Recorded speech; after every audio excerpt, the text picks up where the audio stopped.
the disappearance of our Kwekwe. I sat pensively, gazing into the air momentarily, as the sound of music boomed into the air. There was no dusk to dawn curfew, so having nighttime gatherings without social distancing or mask wearing was okay. This was the last night before the burial of my beloved father. The pangs of death have always been less when it's someone else's loss. No wonder one can, without regard to that pain, tell a bereaved person that it is a normal occurrence. But when the pangs reach your compound, they have the ability even to break a king's heart. I think this is how Pharaoh, the king of Egypt, felt before releasing the children of Israel. This is the situation I was in, and the 2-week planning period had been challenging, with meetings extending deep into the nights. At this time, we had to delay the decomposition of our father's body by putting it in a fridge. I remembered the days when such occasions were solemn, with people speaking in low tones because death had struck and a village elder was gone. However, times had changed, and we were in a new era where death was marked with celebration rather than solemnity. No wonder people were dancing to the frenzy of the gospel and secular music that the DJ was busy changing at will. It was nighttime, yet boys and girls showed no fear. The eggs and long sticks connected to wires illuminated the darkness, while mothers and fathers were seated where the light shone brightest, chatting and occasionally dancing to the music's rhythm. The boys and girls preferred the dimmer corners of the compound. Here, the girls swayed their hips close to the boys as the music played on. Their clothing revealed the contours of their bodies, with some features that my sisters used to protect from the advances of grown-up boys, now partially exposed. Occasionally, they would sip liquids from reused mineral water bottles, easily mistaken for mineral water. However, the contents were actually a mixture of drinks from Wahom Mutahi's Sunday Nation Whispers column, R.I.P., commonly referred to as Jeremiah's Waters. The compound was filled with various beverages. The elderly favored the locally sourced milky drink from coconut trees, while the younger ones, who had either attended school or experienced urban life, preferred the clear but bitter liquids. These drinks provided the youth with the courage to engage in their activities. The dwarfism within them was replaced by the strength derived from these liquids, explaining the uninhibited hip gyrations oblivious to the presence of their parents. As I was about to doze off in my chair, my lovely sister, Kwekwe, who disappeared one night but later reunited with the family, tapped my shoulder. She was the one who had bravely opened the closed door for all of us to enter this world smoothly. Her act of opening that door even led to my father changing his name for the first time and my mother changing hers for the second time. And she shared with me information about guests who had arrived but found no food. She was now a grandmother herself. As she walked away, memories flooded back of the day she disappeared from our home. Time had flown by so swiftly that the tears I shed that morning when my grandmother broke the news to me had turned into rivers of joy. Back then, I was just a small boy, not yet started school, and Kwekwe had reached that age where everything was done secretly. I didn't understand why, as bathing with our sisters openly was great fun for us.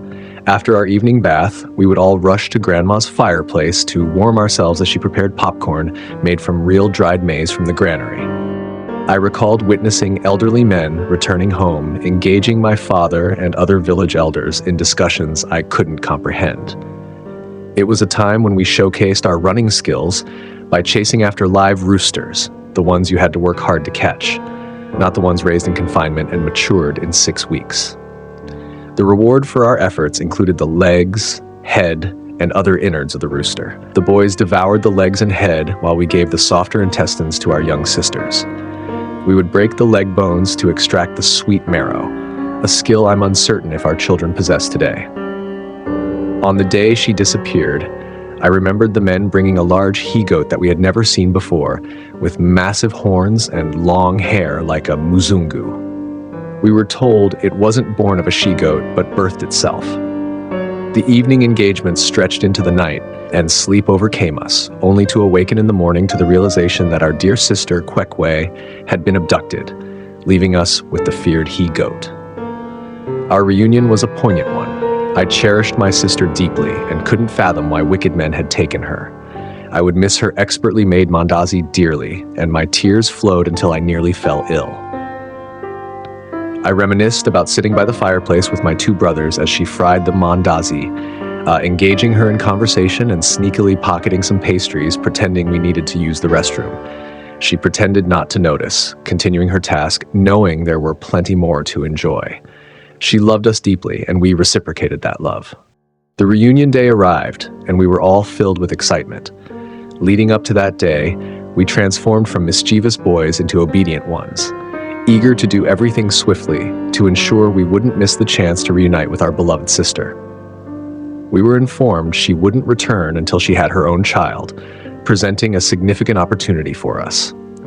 As honored guests, we arrived at the home of our sister's captor in the evening. Surprisingly, the main perpetrator was a teacher by profession, leaving me perplexed as to why a teacher would be involved in stealing our sister. Nevertheless, that detail seemed insignificant as we were treated like royalty. I noticed he was caring for my sister exceptionally well. She had even gained weight, a contrast to the lean women we were accustomed to back home. The next morning, after indulging in a lavish breakfast and lunch, our sister's captor, whom we had forgiven, decided to take us out. We were tasked with fetching water from a river alongside his older brothers, who were somehow younger than us. At the river, tragedy struck me. Observing the captor's brothers wearing shorts in the water, I decided to emulate them. However, as I attempted to put on my shorts while standing in the water, I lost my balance and fell in, soaking my shorts. With no spare clothing, the outing abruptly ended, and I cried all the way back to my sister's house. I received a lesso from my dear sister, and we set off for the outing. I paid no heed to what others might say, understanding that thieves often treat their accomplices better than their own kin. Arriving at the store, he purchased sodas for us, though I noticed his soda was large and opaque, concealing its contents unlike ours. Opting for a Jeffrey's brand, which seemed effervescent, I enjoyed every gulp. Yet I was intrigued by the mysterious contents of the opaque bottle. Upon taking a sip, I recoiled in disgust. "Are you drinking medicine? Are you unwell?" I exclaimed. By then, he was on his third drink, while we struggled to finish our first. He began to dance and sing, reminiscent of the revelry I witnessed at my father's funeral. I pondered, why subject their throats to such liquids? As morning dawned, the larger-than-life figures from the night before seemed diminished, replaced by ordinary individuals. We proceeded with the final rites for my father.